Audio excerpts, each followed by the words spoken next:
Hey, don't touch me. The sound of the slap echoed through the crowded city square. People froze. A homeless black man had just slapped a white woman, a millionaire, no less, in broad daylight. Gasps rippled through the crowd. Phones shot up. But 3 seconds later, as the woman collapsed to her knees and a speeding SUV tore through the spot she had been standing in, every single witness realized that slap had just saved her life. Rain glistened on the cracked pavement of downtown Chicago, the kind of drizzle that blurred neon lights into watercolor smears. Elijah Turner sat by the corner of Fifth and Maple, his tattered coat pulled tight, holding a cardboard sign that read simply, "I once fixed hearts for a living." Most people passed without reading it. They saw what they wanted to see, a beggar, not a man. To them, Elijah was invisible. But beneath the grime and tangled beard was once one of the city's most respected paramedics, a man who had held the dying and whispered, "You're gonna make it," until the night his own daughter didn't. Across the street, Amelia Grant, CEO of Luxmine Interiors, power walked out of a meeting, heels striking the wet pavement like gunshots. She was everything Elijah wasn't, polished, powerful, and exhausted. A single mother who had learned to wear her grief like perfume, invisible, but always lingering. She'd lost her husband 2 years ago to a drunk driving accident, and since then, she'd built her company from ashes, determined never to feel helpless again. But tonight, fate had other plans. As she fumbled for her phone at the crosswalk, distracted by a call from her nanny about her 6-year-old's fever, a black SUV broke a red light. Tires screeching, engine roaring. Elijah saw it before anyone else. The instincts of a medic kicked in before logic could interfere. He lunged from his spot, sprinted through the rain, and did the only thing that could save her. He slapped her across the face, knocking her backward onto the curb just as the SUV thundered past. The world went silent. Amelia's phone clattered on the wet asphalt. And in that heartbeat of stillness, Elijah stood there, breathing hard, eyes filled with something that wasn't fear or guilt but sorrow. "Are you okay?" he asked softly, his voice trembling. But the crowd had already drawn their conclusions. Phones out, accusations flying. "Did you see that? He hit her. Call the cops." Amelia looked up, stunned, heart pounding, lips trembling, and met his eyes. For the first time, she really saw him. Something unspoken passed between them, something that would unravel both their lives in the days to come. Because what happened next would turn this moment of misunderstanding into an act of revelation, redemption, and second chances neither of them ever expected. The slap echoed through the empty street, like a crack of thunder against marble. For a second, no one moved.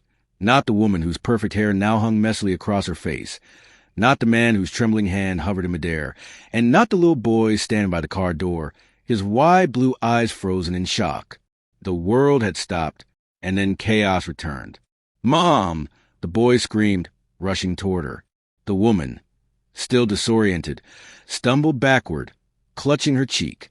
The homeless man, his face lined with desperation, his eyes wide with horror, backed away, words fumbling at his lips. "Ma'am, I didn't mean to—" "Please, you were." But before he could finish, she pulled out her phone with shaking hands, dialing 911 with all the fury and fear her shaking voice could muster. Within minutes, the flashing red and blue lights painted the cracked sidewalks in pulses of tension. 2 police cars screeched to a halt, and the officers stormed out, guns drawn, barking commands. On the ground. "Now!" The man didn't resist. He dropped to his knees, his hands in the air, repeating, "I was helping her. I swear I was helping her." The woman stood behind them, holding her son close, confusion and anger wrestling across her face. The slap had been real. The sting was real. But so was the look in his eyes before he struck. The look of warning, of urgency, of something deeper than malice. As the officers pinned the man's arms behind his back, one of them noticed a few details that didn't add up. The faint burn on the pavement, the car still idling awkwardly close to the curb, and a broken vial lying a few feet away. "What's that?" the younger cop muttered, crouching to pick it up carefully. The older officer, a veteran of the force, frowned as he recognized the scent. Chemical, sharp, and unmistakably dangerous. "That's acid," he whispered. Industrial strength. He looked up sharply at the woman, then back at the man on the ground. Wait, what happened here? The homeless man finally spoke clearly, his voice cracked but steady. She dropped it. It was when it hit her face. I tried to stop her, but there wasn't time. The older cop blinked, glancing at the ground again, realizing the vial must have rolled from a nearby trash bin. Moments earlier, the woman had been standing directly in its path. If he hadn't moved, if he hadn't acted, the vial would have burst open on her skin, likely blinding her. The mother's face went pale as the pieces fell into place. Her anger began to falter, replaced by something heavier, guilt. She looked at the man again, this time seeing him not as a threat, but as someone who had reacted faster than anyone else could have. You were saving me, she whispered. The man nodded faintly, tears gathering at the corners of his eyes. I didn't want to hurt you, ma'am. I just couldn't let it happen. The officers exchanged glances. One of them slowly helped him to his feet, unhooking the cuffs. The tension in the air shifted from confrontation to stunned silence. The woman stepped closer, her son still clinging to her arm, and said softly, "You saved my life, and I called the police on you." He shook his head. "You did what anyone would have done. I look the way I look, live the way I live. It's easy to believe the worst." His voice cracked on the last word, carrying decades of unseen battles, nights on park benches, stares that sliced through dignity, and hunger that numbed the body more than cold ever could. The woman felt her throat tighten. Her entire life, wealth, status, safety, had insulated her from moments like this. Yet here she was, standing before a man who had nothing and still, somehow, had given everything. "What's your name?" she asked quietly. "Daniel," he replied. "Daniel Carter." The name lingered in the air, simple yet noble. She nodded, her mind already spinning, her heart struggling to keep up with her conscience. "Daniel," she said slowly, "I owe you my life." He smiled weakly. "You don't owe me anything, ma'am. Just maybe remember that not everyone who looks lost is dangerous." That night, as she tucked her son into bed, she couldn't shake his words. The image of him standing alone in the flashing lights haunted her. Her son whispered, "Mom, is that man going to be okay?" She hesitated before answering. "I hope so, sweetheart. I really hope so." But she couldn't leave it at that. The next morning, she drove back downtown to the same corner where she had first seen him. The city looked different now, grayer, colder, but she found him sitting on a crate, sharing a loaf of bread with another homeless man. When he saw her car, his posture stiffened. Shame flickered across his face, but she got out anyway. "Daniel," she called gently. He looked up, wary, as if expecting anger or pity. Instead, she handed him a warm coffee and a brown paper bag. "You didn't let me thank you yesterday," she said softly, "and you didn't deserve what happened." He stared at the bag, then at her. Inside were fresh clothes, a note, and an envelope. He hesitated before opening it and froze. Inside was a job offer letter, signed and sealed, for a mechanic position at her family's auto company. "I run one of the biggest car service chains in the state," she explained. "My late husband built it. I need someone who can fix things, with steady hands and a good heart."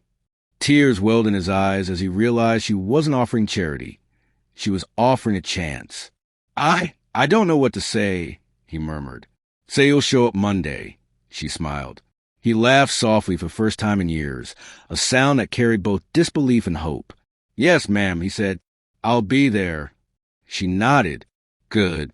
Because people like you deserve to be seen, Daniel." And for the first time in a long time, he felt seen, not as a beggar, not as a burden, but as a man. What neither of them knew then was that this act of redemption would ripple far beyond that street corner. Because sometimes one moment of misunderstood violence becomes a doorway to an unexpected rebirth. Daniel stood outside the glass doors of Henderson Automotive headquarters on Monday morning, his hands trembling, not from cold, but from disbelief. He wore the clothes she had given him, a clean gray shirt, work jeans, and a jacket that actually fit. The air smelled of coffee and motor oil, the kind of scent that reminded him of his youth. Before everything fell apart, before the army, before the streets. He clutched a small envelope that confirmed what still felt like a dream. Employment contract, Daniel Carter, lead technician.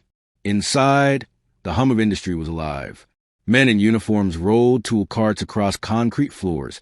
Engines roared from test bays, and fluorescent lights reflected off sleek chrome surfaces. But among the bustle, Daniel could feel eyes on him, whispers moving faster than the wrench turns. "Is that the guy she hired?" someone muttered. "Yeah, the homeless one. The one who hit her." "Hit her? Man, you can't make that stuff up." He swallowed hard and focused on the woman who had changed everything, Amelia Henderson. She greeted him in her office, dressed sharply as always, but this time her expression carried something new: respect. "Welcome, Daniel," she said warmly. "You've already proven what kind of man you are. Now, prove what you can do." And he did. Over the next few weeks, Daniel worked harder than anyone in the garage. His hands moved with precision and patience, diagnosing engines by sound, rebuilding transmissions like second nature. It wasn't long before the others realized he wasn't just good, he was gifted. Slowly, the whispers of doubt turned into murmurs of admiration. But not everyone was happy. Greg Turner, the senior foreman, had worked under Amelia's company for 15 years. He had expected a promotion, the position Daniel now occupied. To Greg, Daniel's story wasn't one of redemption. It was an insult. "A street rat in my shop," he sneered one afternoon to a co-worker. "One good deed, and suddenly he's a hero." That bitterness festered. Greg began finding reasons to question Daniel's work, sabotaging small repairs, accidentally misplacing his tools, spreading rumors that Amelia had hired him out of guilt, not merit. Daniel endured it all silently, the same way he had endured nights on cold pavement, with quiet strength. But his silence would soon be tested.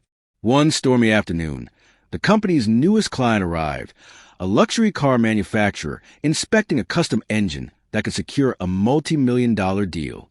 Amelia herself oversaw the demonstration, standing beside the CEO as Greg presented the setup. Daniel, meanwhile, was finishing a safety inspection nearby. He noticed something, a faint hiss from the test bay, subtle but unmistakable. He froze, his instincts kicking in. The cooling valve was cracked. The engine was seconds away from overheating. He turned to shout a warning, but Greg's glare cut through him. "Stay out of it, Carter," Greg barked. "I've got this." The temperature gauge spiked. Steam hissed. Daniel didn't think. He acted. He sprinted forward, grabbed a wrench, and slammed the emergency release valve. The engine roared violently before releasing a blast of smoke and coolant. The crowd jumped back as alarms blared. When the chaos settled, Daniel was standing there, drenched but alive, holding the wrench like a weapon that had saved them all. The room went silent. Greg's face went white. Amelia rushed forward. "Daniel, are you okay?" He nodded, panting. The valve was faulty. Could have exploded. The manufacturer still looked stunned. "That man just saved your entire facility," he said to Amelia. "If he hadn't acted, this could have been catastrophic." Within minutes, the truth unfolded. Security footage confirmed Daniel's quick response and Greg's negligence. The same Greg who had been trying to discredit him was the one responsible for nearly destroying the deal. When Amelia saw the replay, she turned to Greg with icy precision. "You've been here 15 years, Greg," she said.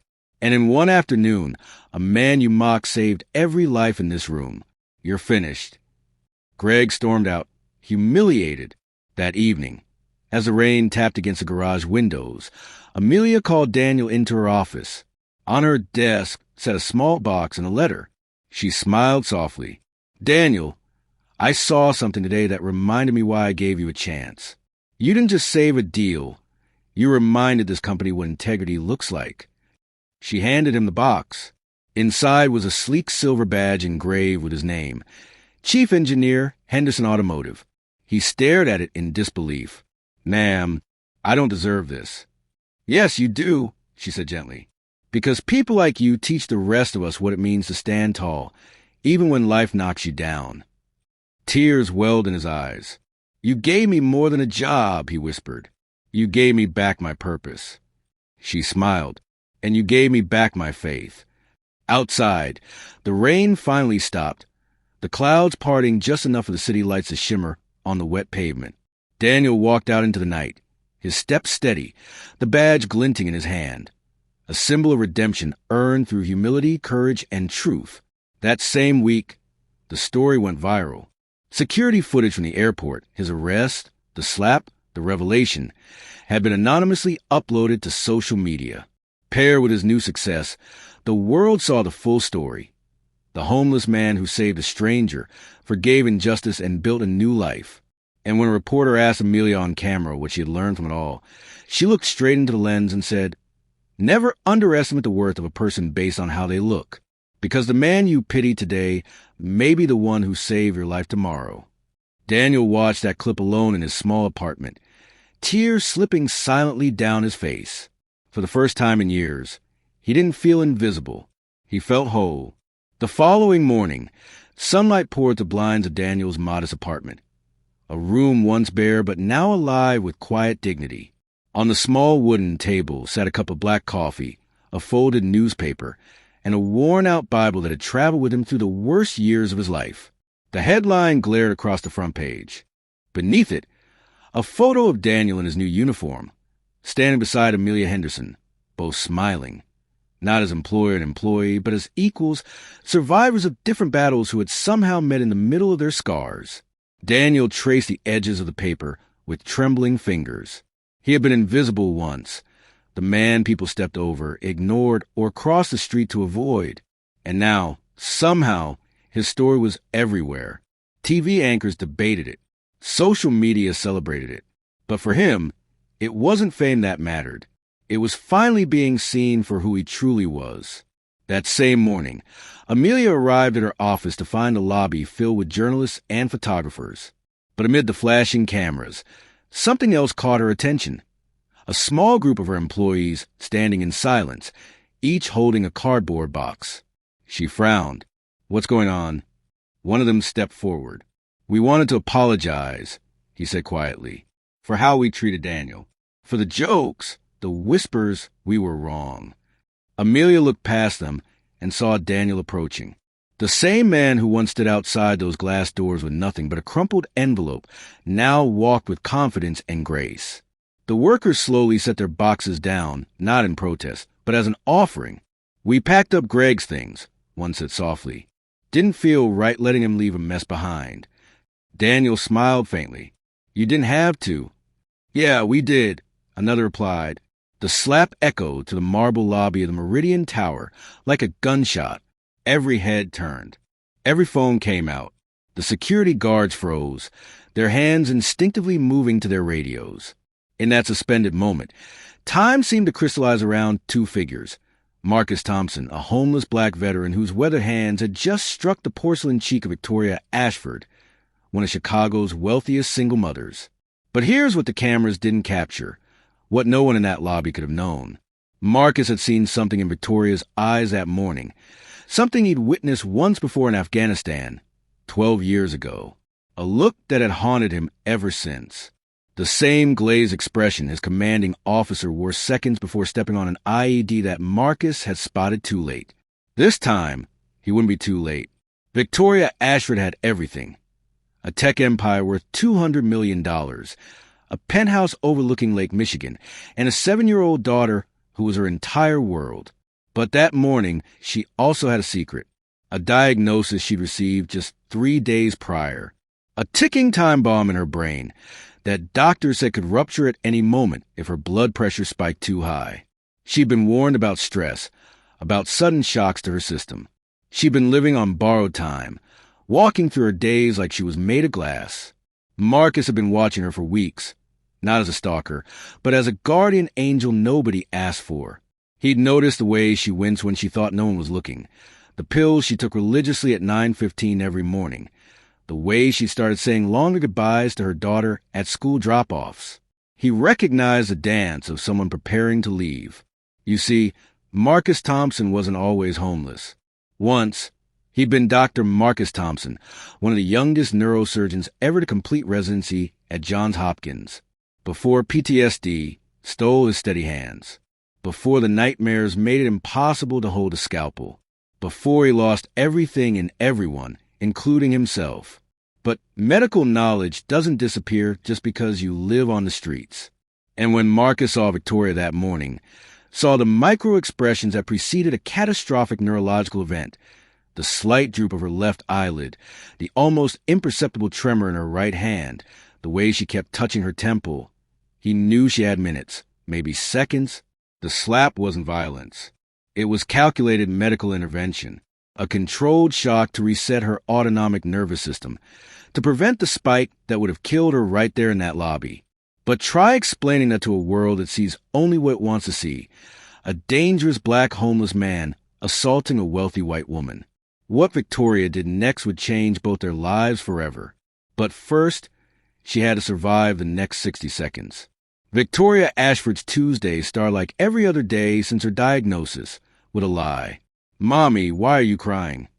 7-year-old Emma stood in the doorway of Victoria's bedroom, clutching her stuffed elephant, Mr. Peanuts. Victoria quickly wiped her eyes, forcing the smile she perfected over the past 3 days. "Happy tears, baby. Just thinking about how lucky I am to have you." It wasn't entirely a lie. Every moment with Emma now felt like borrowed time, each hug potentially their last. The aneurysm in her brain, what Dr. Harrison had coldly called a significant arteriovenous malformation, was inoperable in its current state. Surgery would require weeks of preparation, medications to stabilize the area, and even then carry a 40% mortality risk. "You're wearing your lucky suit," Emma observed, pointing to Victoria's navy blazer. "Big meeting today," Victoria said, though big didn't quite cover it. The merger with Zhao Industries would secure Emma's future, ensure she'd never want for anything, even if... Victoria couldn't finish the thought. They walked through their morning routine, breakfast. Emma had waffles. Victoria pretended to eat toast. Backpacks checked, vitamins taken, Victoria's pills hidden among regular supplements, and the drive to Preston Academy. Victoria held Emma's hand a beat longer at drop-off. "I love you to the moon." "And back, times infinity plus 1, Emma finished, skipping toward the school entrance. Victoria watched until the doors closed behind her daughter, memorizing the bounce of her curls, the way she walked with such confidence. Then she drove to the Meridian Tower, where everything would change. Marcus Thompson had been awake since 4 a.m., not in the shelter. He avoided those when he could, but in the doorway of a closed bakery 3 blocks from the Meridian Tower. He'd learned Victoria's patterns over the past 2 weeks, not through any sinister intention, but because recognition sparked something in his broken mind. He'd seen her face in a medical journal years ago. Tech revolutionary Victoria Ashford donates $10 million to Veterans Mental Health Initiative. The article had run while he was still Dr. Thompson, before Afghanistan, before the soldier he couldn't save, before the spiral that cost him everything. But that wasn't why he watched her now. It started accidentally. He'd been sitting outside the Meridian Tower 2 weeks ago, hoping for spare change in the morning rush, when he saw her stumble. Just slightly. Anyone else would have missed it. But Marcus's trained eye caught the way she gripped the wall, the brief look of confusion, the subtle favoring of her left side. Neurological, his dormant medical mind whispered. Since then, he'd observed the headaches she tried to hide, the pills that weren't vitamins, the way she started putting her affairs in order. He'd overheard her on a call with her lawyer, setting up trusts, guardianships. She was dying, and she knew it. This morning, something was different. Marcus could see it from across the street. Her gait was unsteady, her face pale beneath carefully applied makeup. She kept touching her temple, left side, always the left side. Her phone conversation was agitated, her free hand gesturing sharply. The merger. He'd heard her mention it to someone named Richard. Stress, pressure, everything that could trigger. Marcus stood up, his joints protesting from the cold night on concrete. He crossed the street, timing it so he'd enter the building just behind her. The Meridian Tower's lobby was a monument to modern success. 40-foot ceilings, Italian marble, a waterfall feature that cost more than most people's homes. Victoria moved through it like she belonged, because she did. Her company occupied the top 4 floors. Marcus followed, invisible in the way homeless people become in places like this. Security noticed him, of course, but he wasn't aggressive, wasn't shouting or causing problems. Yet, Victoria was on her phone again, her voice rising. "Richard, I don't care what the Zhao team says. The valuation is insulting.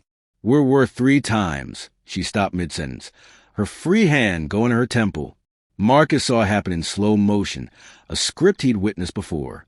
The sudden dilation of pupils, the microfacial droop, the slight lean to the right as her left side began to weaken.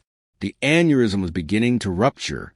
In medical school, they teach you about the golden hour, the critical window after traumatic injury, where intervention saves lives. But with cerebral aneurysms, you have minutes, sometimes seconds. The spike in blood pressure from her anger at Richard was pushing blood into her brain cavity. Marcus moved without thinking, muscle memory from a different life taking over.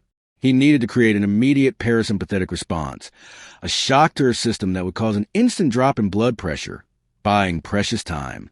"Ma'am," he called out. Victoria turned, her face twisting in the beginning of what would have been a fatal seizure. The slap was precise, hard enough to shock, not hard enough to harm. Open palm to the left cheek, snapping her head right, creating a vagal response that immediately dropped her blood pressure and heart rate. Victoria stumbled backward, her phone clattering across the marble. For a moment, confusion replaced the neurological crisis in her eyes. Then came the anger, the humiliation, the fear. "Security!" someone shouted. Phones appeared like weapons, recording everything. The narrative was already writing itself. Dangerous homeless man attacks innocent woman. Marcus could see it in their eyes, in the way they looked at him like he was an animal. "Call 911, Marcus said calmly, not moving, keeping his hands visible. "Tell them she needs immediate neurological intervention. Suspected subarachnoid hemorrhage from AVM rupture. She needs—" "Shut up." One of the security guards, Peterson, his name tag read, had arrived, taser drawn. "On the ground, now." Victoria touched her face where he'd struck her, her mind clearing from the shock. She looked at Marcus, really looked at him for the first time. Behind the unkempt beard and weathered clothes, she saw something in his eyes. Intelligence, purpose, fear, not for himself, but for her. "Wait," she said softly, then louder as Peterson moved forward. "Wait." Hashtag part 3, recognition. The ambulance arrived in 6 minutes. By then, Victoria was sitting on one of the lobby's leather benches, Marcus beside her with his hands zip-tied behind his back. Peterson's compromised when Victoria refused to press charges. "You knew," she said quietly, watching the paramedics prepare their equipment. "How did you know?" Marcus looked at the marble floor, his voice barely above a whisper. "The way you favored your left side. Intermittent aphasia when you were stressed. You kept searching for words on your calls. Classic presentation of an arteriovenous malformation approaching critical pressure." Victoria's breath caught. "You're a doctor." Was. The word carried the weight of everything he'd lost. The paramedics approached with a stretcher, but Victoria held up her hand. "Check him first." "Ma'am, you were assaulted." "He saved my life." She turned to Peterson. "Uncuff him. Now." As the zip ties came off, Marcus rubbed his wrists, a gesture so familiar it transported him back to surgery. The ritual of removing gloves after a successful operation. How many lives had these hands saved before they'd failed the one that mattered most? "What's your name?" Victoria asked. "Marcus Thompson." She pulled out her phone, typing quickly. Her eyes widened. "Dr. Marcus Thompson. Johns Hopkins. 2 tours in Afghanistan. Medal of Honor for—" She trailed off, reading the rest silently. He'd run through enemy fire to reach wounded soldiers, had operated in a field hospital while it was under attack. That was a different person. Marcus said, "Ma'am, we really need to transport you," the lead paramedic insisted. Victoria stood, then paused. "He comes with us." "That's not—" "He's my physician," she said with the authority of someone used to being obeyed. "He diagnosed what 3 specialists missed for months. The ride to Northwestern Memorial was surreal. Marcus sat beside the stretcher, his trained eye reading the monitors while the paramedics worked. Victoria's vitals were stabilizing. The slap had worked. "Talk to me," Victoria said. "Distract me from the fact that my brain might explode." So Marcus talked. He told her about medical school, about the pressure to be perfect, the first time he saved a life. He didn't tell her about Afghanistan, about Private Morrison who'd stepped on an IED while Marcus was treating another soldier 50 yards away. Didn't mention the months of insomnia that followed, the tremor that developed in his hands, making surgery impossible, the discharge, the unemployment, the spiral into homelessness. "Why were you watching me?" Victoria asked. Marcus considered lying, but something about facing death makes honesty easier. "Your donation to the Veterans Mental Health Initiative. It helped a friend of mine, got him off the streets, back to his family. I recognize you from the article. So you've been protecting me?" "I've been remembering what it felt like to help people." The next hours blurred together. CT scans, MRIs, consultations. Dr. Harrison arrived, looking harried. "Mrs. Ashford, what happened?" "Your blood pressure spike could have killed me." "I know." Victoria looked at Marcus, who stood in the corner like he was trying to disappear. If Dr. Thompson hadn't intervened, it would have. Dr. Harrison's face went through several expressions. Dr. Thompson? Marcus Thompson? They knew each other. Of course they did. The neurosurgery community wasn't that large. "Marcus," Dr. Harrison breathed, "we thought you were dead." "Might as well have been," Marcus replied. Victoria watched this exchange, pieces clicking together. "You know each other." Marcus is one of the most brilliant neurosurgeons I've ever worked with," Dr. Harrison said. "His paper on field treatment of traumatic brain injuries revolutionized emergency medicine." "Marcus, where have you been?" "Around." Dr. Harrison turned to Victoria. "Your scans show you were minutes from a catastrophic event. The intervention, however unorthodox, likely saved your life." "I want him on my medical team," Victoria said. Both men started protests, but she cut them off. "I'm hiring him as a consultant, private consultant. My company, my rules." "Victoria," Marcus said, when it had to become first-name basis, "I can't. My license lapsed. I haven't practiced in 3 years. My hands." "Show me," Victoria said. Marcus held out his hands. The tremor was visible, a constant shake that would make precise surgery impossible. "PTSD?" she asked gently. He nodded. "There are treatments now, new therapies, things that weren't available 3 years ago." She paused. "Funded by a certain mental health initiative, actually." Dr. Harrison cleared his throat. "We need to discuss your surgery. The event this morning actually changed things. The minor bleed might have created a clearer surgical pathway. It's risky, but what are my odds? With traditional surgery, 60% survival rate. But," he hesitated, glancing at Marcus. "There's an experimental procedure. Marcus pioneered it in field hospitals.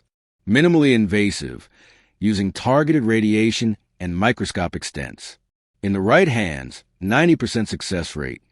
"Marcus's hands," Victoria said. It wasn't a question. "I can't," Marcus said immediately. "The tremor." "There's a new stabilization technology," Dr. Harrison interrupted. "Robotic assistance that compensates for hand tremors. We've been testing it, but we need someone with the knowledge to guide it. Someone who understands the procedure intimately." The room fell silent. Victoria looked at Marcus, seeing him fully for perhaps the first time. Not the homeless man who'd slapped her, not the broken veteran, but the healer he'd always been, buried under trauma and loss. "I trust you," she said simply. The next week was a whirlwind. Victoria insisted on Marcus staying in one of the hospital's family suites while they prepared. She brought him clothes, nothing fancy, just clean and well-fitting. She arranged for meals, for therapy sessions with the hospital's PTSD specialist. "Why?" Marcus asked one evening as they reviewed her scans together. "Why trust someone who's been living on the streets?" Victoria was quiet for a moment. "My father was a veteran. Vietnam. He came back different, broken, my mother said. She left us when I was 6. Dad raised me alone, built his construction company from nothing, made sure I had everything I needed for college. But I watched him fight his demons every day. Some mornings, I'd find him on the bathroom floor, crying, shaking from nightmares. She traced a finger along the scan showing her aneurysm. He died when Emma was 2. Heart attack, they said, but I think he was just tired of fighting. I started the mental health initiative because I couldn't save him. Maybe I can save you. I'm not looking for salvation, Marcus said. Neither was I. But here we are. Emma visited every day after school. She was fascinated by Marcus, this gentle giant who could explain how brains worked in terms a 7-year-old could understand. Mr. Marcus, Emma said one afternoon, Mommy says you can fix her brain. Your mommy's brain is going to fix itself. I'm just going to help a little. Are you scared? Marcus looked at Victoria, who was pretending to work on her laptop, but clearly listening. Terrified. Me too, Emma admitted. But Mommy says being brave isn't about not being scared. It's about doing what's right even when you are scared. From the mouths of babes, Marcus thought. The night before the surgery, Marcus couldn't sleep. He walked the hospital corridors, ending up in the chapel. He wasn't religious, hadn't been since Afghanistan, but the quiet felt appropriate. Victoria found him there at 3 a.m. Couldn't sleep either, she asked, sitting beside him. I keep thinking about all the ways this could go wrong. And I keep thinking about all the ways it could go right. She pulled out her phone, showing him a video. It was Emma's school play from last spring. She was a talking flower, forgetting half her lines, but smiling so brightly it didn't matter. I need to see her grow up, Victoria said. Graduate, fall in love, make mistakes, find her path. I need you to give me that chance. What if I fail? Then you'll have tried. That's more than anyone else was willing to do. They sat in silence until dawn, 2 broken people finding strength in each other's presence. The operating room was both familiar and foreign to Marcus. The smell of antiseptic, the precise arrangement of instruments, the controlled chaos of preparation, all came flooding back. But his hands were encased in the robotic assistance device, sensors reading every micro-movement, compensating for the tremor. Dr. Harrison was there as backup, but this was Marcus's show. Victoria lay on the table, anesthetized, her life literally in his hands. Ready when you are, Dr. Thompson, the surgical nurse said, like he'd never left. Like the past 3 years were just a bad dream. Marcus looked at the monitors showing Victoria's brain in real-time imaging. The aneurysm was exactly where he'd suspected, a malformed tangle of vessels ready to rupture at any moment. But he could also see the path, the route he'd pioneered in a tent hospital in Kandahar, threading microscopic stents through vessels barely visible to the human eye. Scalpel, he said, and his voice was steady. The surgery took 6 hours. 6 hours of millimeter-precise movements, of threading surgical equipment through blood vessels like threading a needle in the dark. The robotic assistants held his tremor at bay, but the knowledge, the instinct, the art of surgery, that was all Marcus. Halfway through, they hit a complication. The aneurysm was larger than the scans had shown, wrapped around critical areas. Marcus, Dr. Harrison warned, if you continue, you risk. I know. Marcus adjusted his approach, remembering a similar case from Afghanistan, a soldier whose brain injury had seemed hopeless until Marcus tried something unconventional. Microstent, 0.3 millimeter. That's too small, it won't hold. Trust me. The room held its breath as Marcus worked, placing 3 microscopic stents in a triangular pattern, creating a framework that would allow Victoria's brain to heal itself while preventing rupture. Brilliant, Dr. Harrison whispered. The final hour was the most critical. Marcus had to withdraw all the equipment without disturbing the repairs, like removing a card from a house of cards without making it collapse.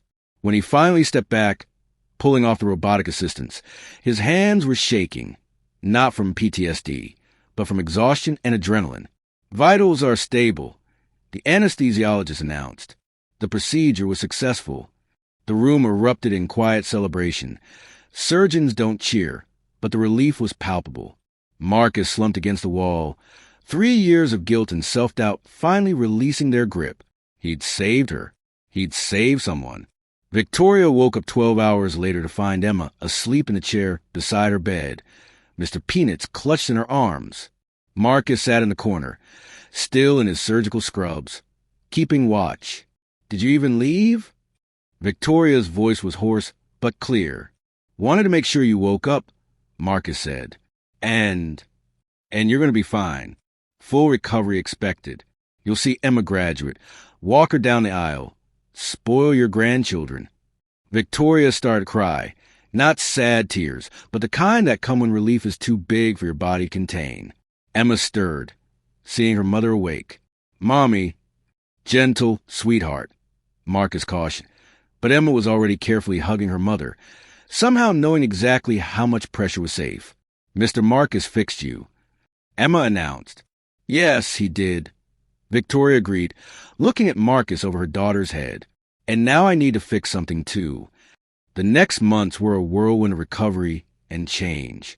Victoria's surgery made medical news. The innovative technique Marcus had used was groundbreaking. Job offers poured in for him from hospitals around the country. But Victoria had other plans. "I'm starting something new," she told Marcus one afternoon as they walked through Grant Park. Victoria finally cleared for normal activity.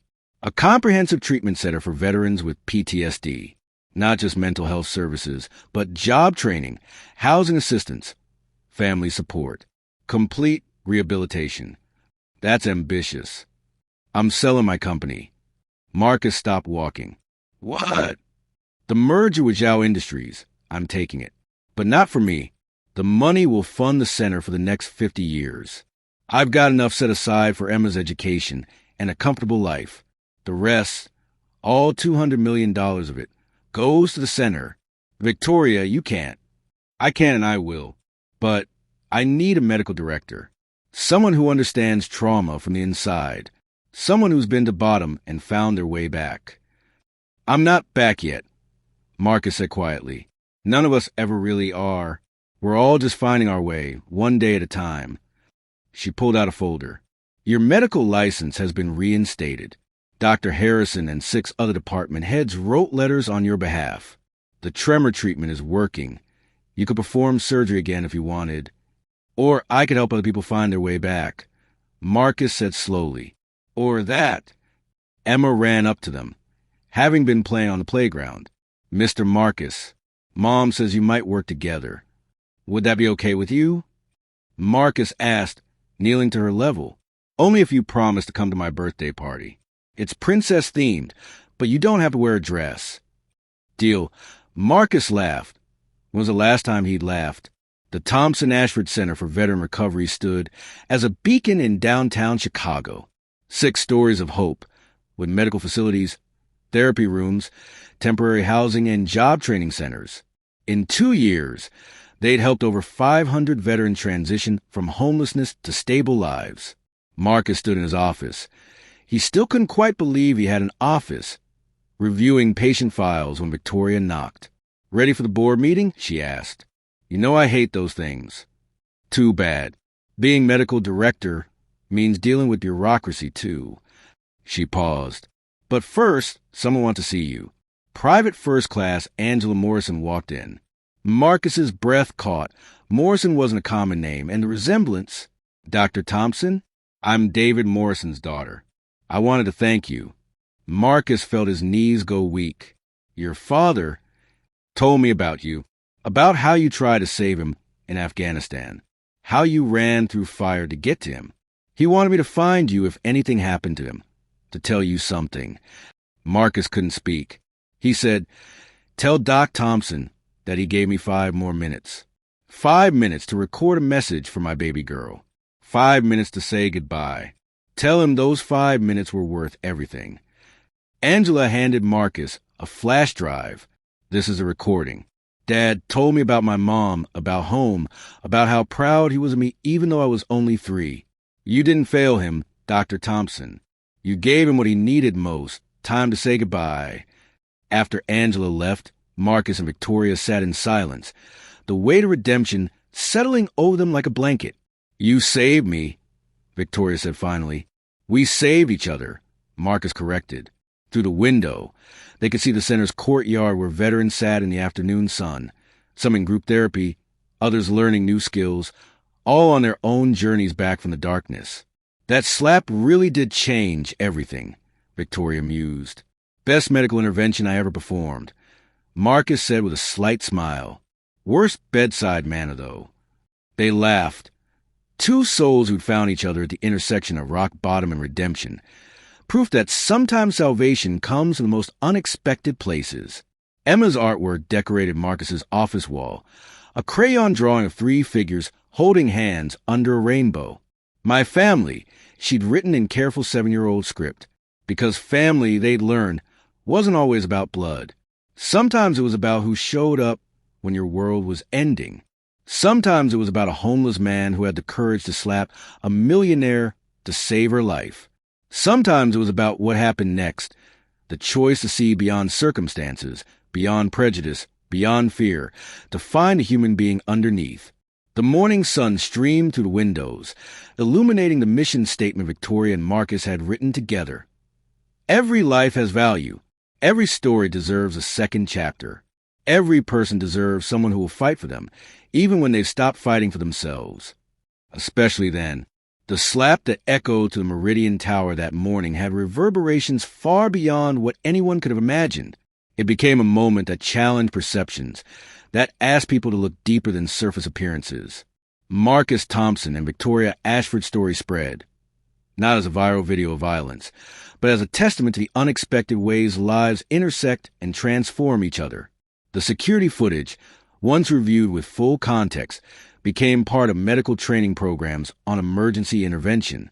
Peterson, the security guard, ended up becoming one of the center's most dedicated volunteers, having learned his own lesson about assumptions. But perhaps the most powerful impact was on the hundreds of veterans who walked through the center's doors, men and women who'd lost hope of ever finding their way back. They saw in Marcus proof that rock bottom wasn't the end. It could be a foundation to build something extraordinary. Victoria never did buy back her company. She found her calling in running the center, in being the bridge between those who had everything and those who'd lost it all. She learned that true wealth wasn't measured in millions, but in lives transformed. And Marcus? He performed surgery again, occasionally, when a case called for his unique skills. But his real work was in the eyes of every veteran who came to the center believing they were beyond help. He'd been where they were. He knew the darkness they faced. And he could honestly say the words that mattered most. There's a way back. Let me show you. The slap that saved a life became the touch that healed hundreds more. Sometimes salvation comes in the most unexpected forms. Sometimes a moment of perceived violence is actually an act of desperate love. Sometimes the person society sees as having nothing is the only one who has exactly what you need. Sometimes grace looks like a weathered hand reaching across an impossible divide, refusing to let go until both people make it to the other side. That Tuesday morning in the Meridian Tower, when a homeless veteran slapped a millionaire single mother, the world saw what it expected to see. But the truth, the glorious, complicated, beautiful truth, was so much more. It was proof that heroes don't always wear capes or surgical scrubs or designer suits. Sometimes they wear the worn clothes of someone who's lost everything and still chooses to save a stranger's life. Because that's what humans do. We save each other. One slap, one surgery, one second chance at a time.